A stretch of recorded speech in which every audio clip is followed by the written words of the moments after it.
Um, Under the leadership of Mrs. Vandana Chavan, we have released a manifesto which she has prepared and our team has prepared, which gives guarantee to the women, to the farmers, to the laborers, to the workers and to the youths of India, which is elaborated in the document. You talked about giving a loan waiver to the farmers, a commission will be this. Yeah, it is on the line of Congress party. We will also support the concept of forming a commission which will take care of the issues of farmers as far as the market is concerned, about the loan waiver and other issues which will come. And we have also mentioned that in India, the farmers will not have to pay the GST on their. What are the points included in this manifesto? Which issues are you addressing promising to the people of Maharashtra and India? Yeah, so basically this manifesto was a very inclusive kind of exercise where we involved a lot of different stakeholders to bring out their concerns. Some of the major things were, of course, youth-related provisions, where we said that we will ensure that not only would they get good education, but also get proper jobs, and also the startups, etc., etc.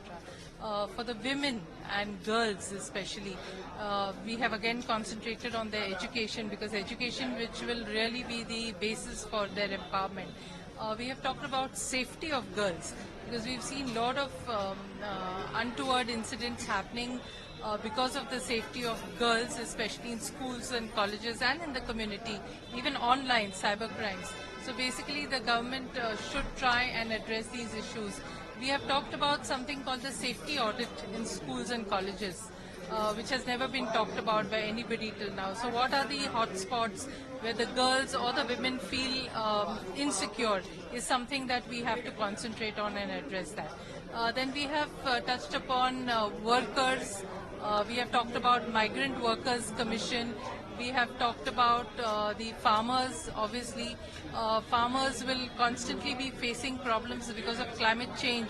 They will, it's not one-off solution that you give them a loan waiver, but they will have to be taught how to have resilient crops in future, because they'll have to have short-term crops. They'll have to have R&D being done in that direction. That R&D has to be reached to the farmers so that they do not incur losses, because they are our food suppliers.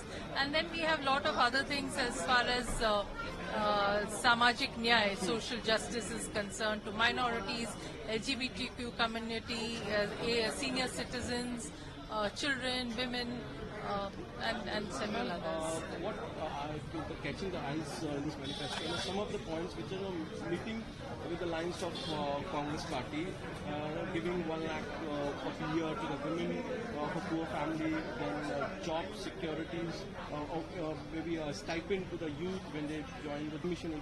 So, do you think these points are really possible? It's not like giving a freebies kind of. So all said and done, Congress party is the bigger party. They are pan-India. Secondly, we feel that these are very important provisions. They have been well studied, and instead of writing it and not giving them credit, we have specifically said that we subscribe to the things which the Congress committee has, or rather the Congress party has put down in their manifesto, specifically said. My question was, is it possible, giving 1 lakh to the women? Is it really impractical? In Karnataka, you've seen they've already got a gas subsidy, so they are paying hardly 800 rupees per gas cylinder. So it's possible at the state level. If the center comes in, obviously that subsidy increases. And it's the need of the day, because inflation is happening at such a prices are soaring. People are not able to cater to these things. People are being pushed into poverty. So these are things which government either gives them free grain or gives them subsidy on certain things. So one has to find a solution and have their way through.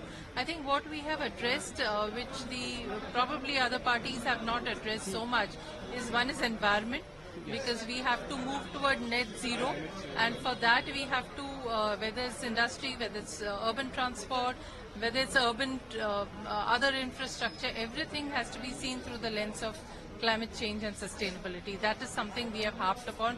We have talked about cities, because urbanization in India is happening at such a fast pace that we need to really address these issues at fast speed, because otherwise cities are getting chaotic.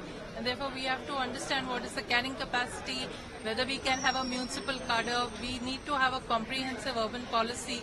So these are all things which I think are novel in our manifesto and are the need of the day.